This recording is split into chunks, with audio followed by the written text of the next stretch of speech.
आम्ही कुठलाही बाहेरून आणून उमेदवार दिलेला नाही. प्रसाद भोईर. गोरगरिबांची विकासाची कामं व्हायला पाहिजे होती, परंतु सत्ताधाऱ्यांनी ते अजूनपर्यंत केलेली नाही आहेत. म्हणून तर आज या ठिकाणी जितेमध्ये एक बालेकिल्ला शिवसेनेचा आहे आणि या बालेकिल्ल्यामध्ये आमचा विजय हा निश्चित असणार आहे, असं बोलताना महाविकास आघाडीचे नेते व शिवसेनेचे नेते प्रसाद भोईर यांनी सांगितलं. मशाल या चिन्हावरती अधिकृत या ठिकाणी शिवसेना उद्धव बाळासाहेब ठाकरे पक्षाकडून 2 उमेदवार आहेत. कशा पद्धतीचा प्रचार आहे आणि काय लोकांचा रिस्पॉन्स आहे, तुमची रणनीती काय? शिवसेना, शेतकरी कामगार पक्ष आणि राष्ट्रीय काँग्रेस पक्ष अशी या रायगड जिल्ह्यामध्ये युती आहे आणि युतीचे उमेदवार अरुणा पवार आणि महेंद्र शेठ घरत असे 2 उमेदवार या ठिकाणी आहेत. परंतु अखंड रायगड जिल्ह्यामध्ये सकारात्मक वातावरण शिवसेना, शेका पक्ष आणि राष्ट्रवादी पक्षाबरोबर आहे आणि जनता नक्कीच या वेळेला ह्या उमेदवारांना निवडून देतील असं मला या ठिकाणी वाटतं.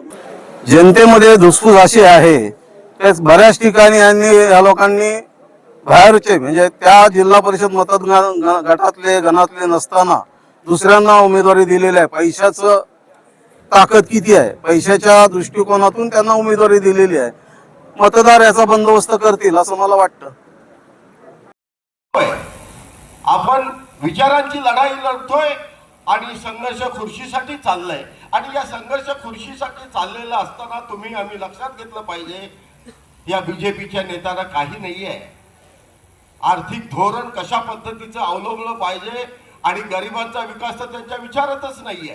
आणि म्हणून आपल्याला या गरिबांचा विकास होण्यासाठी आपल्याला या स्थानिक स्वराज्य संस्थेमध्ये आपले जर चांगले उमेदवार निवडून गेले तर त्याचा फायदा लोकसभेला होईल, विधानसभेला होईल आणि अशा अनुषंगाने आपले चांगले उमेदवार. मी एक उदाहरण देतो तुम्हाला मित्रांनो, मोकळीक द्या की लोकांना ठरवू द्या की सुयोग्य उमेदवार कोण आहे.